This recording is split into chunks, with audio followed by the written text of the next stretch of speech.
بسم اللہ الرحمن الرحیم۔ السلام علیکم۔ آج ہم ٹاپک پڑھیں گے وہ ہے مساک لکھنؤ 1916۔ اس کے جو آج ہم پوائنٹ پڑھیں گے وہ ہیں اجلاس لکھنؤ، بنیادی نکات اور بنیادی نکات میں ہے مرکزی اسمبلی، صوبائی اسمبلیاں، جداگانہ انتخابات، اضافی نشستوں کا اصول، حق استرداد، قانون ساز اسمبلیوں کے اختیارات، مرکزی انتظامیہ، صوبائی انتظامیہ، اس کے ساتھ ساتھ مساک لکھنؤ پر تنقید اور معاہدہ لکھنؤ کی اہمیت۔ اجلاس ہے یہ لکھنؤ میں طلب ہوا دونوں جماعتوں یعنی کانگریس اور مسلم لیگ کا۔ مسلم لیگ کی صدارت جو ہے وہ قائد اعظم نے کی۔ کانگریس کے اجلاس کے صدر مجمدار تھے۔ دونوں نے اپنے اپنے خطبوں میں دو باتوں پر زور دیا، وہ یہ باتیں تھیں کہ ہندو مسلم اختلافات کو ختم کیا جائے اور دستور کی تشکیل کے حوالے سے بنیادی نکات پر متفق ہونے کی حمایت کی۔ جو مرکزی نکات دونوں نے منظور کیے مسلم لیگ اور کانگریس نے وہ یہ تھے: مرکزی اسمبلی، یعنی مرکزی اسمبلی جو ہے وہ اس کے کل اراکین 150 ہوں گے، 1/5 کا انتخاب کیا جائے گا، 4/5 کا انتخاب کیا جائے گا، یعنی یہ الیکشنز میں یہ نمائندے منتخب ہوں گے، اور 1/5 کو جو ہے وہ حکومت برطانیہ نامزد کرے گی، اور اس میں مسلم اراکین کی تعداد 1/3 ہوگی۔ اسمبلی کی میعاد جو ہے وہ 5 سال ہوگی۔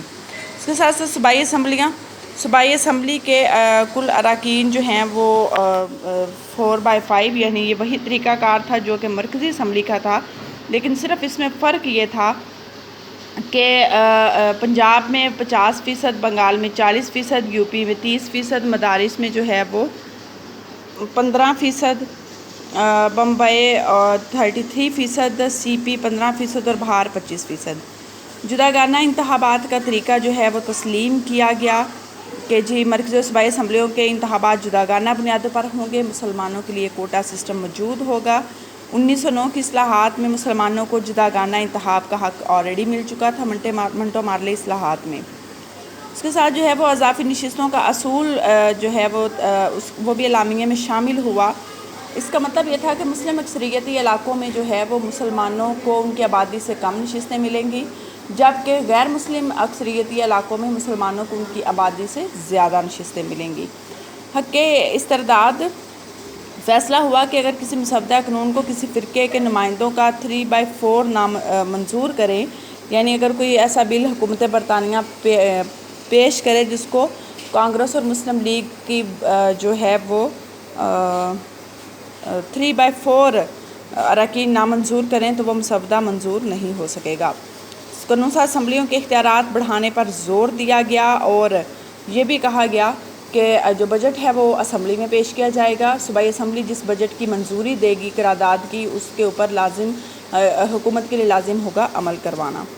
اس کے ساتھ مرکزی انتظامیہ جو ہے اس کا گورنر جنرل جو ہے وہ حکومت برطانیہ نامزد کرے گی، اور اس کی ایک کابینہ ہوگی، اس کی ایک کونسل ہوگی جس میں برطانوی اراکین کے ساتھ ساتھ ہندوستان سے بھی نمائندے لیے جائیں گے۔ یہی سیم اصول صوبائی انتظامیہ کے لیے بھی اپنایا گیا۔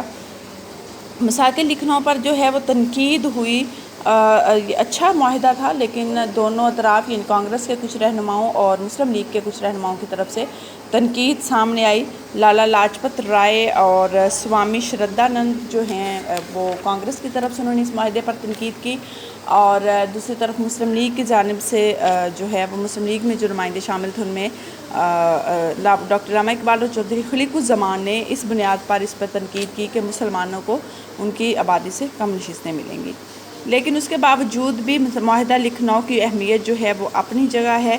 یہ قائد اعظم کی دور اندیشی، سیاسی بصیرت، فہم و فراست کا عمدہ نمونہ ہے۔ قائد اعظم کے مسلمانوں کے حق میں کیے گئے فیصلے جو ہیں وہ درست ثابت ہوئے، جس کا ایک جو واضح ثبوت ہے وہ 1932 میں ہندوستان کے جو عوام تھی ان کو ان کی آبادی کے تناسب سے ہر قوم کو نشستیں دی گئیں۔ دوسرا فائدہ یہ ہوا کہ معاہدے کی روح سے انڈین نیشنل کانگریس نے مسلم لیگ کو مسلمانوں کی واحد نمائندہ جماعت تسلیم کیا گیا، اور دوسری طرف جداگانہ انتخابی طریقہ کار کو کانگریس نے مان لیا، جس سے مراد یہ تھا کہ مسلمانوں کی اکثریت کو ماننا۔ مسلم لیگ جو ہے اس کو ایک الگ سیاسی جماعت کے طور پر تسلیم کر لیا گیا، اور بعد کے آنے والے دنوں میں مسلم لیگ نے پاکستان بننے کے لیے جو ہے وہ اپنا اہم کردار ادا کیا۔ اب تک کے لیے بس اتنا ہی لیکچر ہے. کل ہم انشاءاللہ پڑھیں گے تحریک خلافت 1919. امید ہے آپ کو لیکچر کی جو ہے وہ سمجھ آئی ہوگی. مزید اگر کوئی آپ سوال یا کوئی اپنا فیڈ بیک دینا چاہتے ہیں تو وہ آپ ضرور دے سکتے ہیں. Okay, thank you. اللہ حافظ.